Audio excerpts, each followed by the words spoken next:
পর্ব ৩ অভিশপ্ত ছায়া। বিক্রম উঠে দাঁড়া, অভিরূপ কাঁপতে কাঁপতে বলল। কিন্তু বিক্রমের শরীর নিস্তেজ হয়ে পড়েছিল। তার চোখ দুটো খোলা, কিন্তু দৃষ্টি শূন্য। রাহুল তার শরীর নাড়াতে গিয়ে থমকে গেল।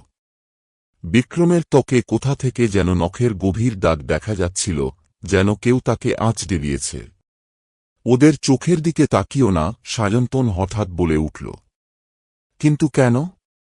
এরা মানুষের আত্মা টেনে নেয়। যারা ওদের চোখের দিকে তাকায় তাদের আর রক্ষা নেই। কুকুরগুলোর ফিসফিসানি এবার আরও জোরালো হয়ে উঠল।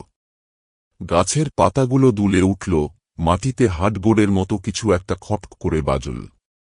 আমাদের এখান থেকে পালাতেই হবে, অভিরূপ বলল। তারা ক্যাম্পের দিক ছেড়ে দৌড় দিল। কিন্তু কুকুরগুলো পেছন পেছন ছুটছিল, কিন্তু তারা মাটিতে পা ফেলছিল না, যেন বাতাসের ওপর ভেসে আসছিল। আর তারপরই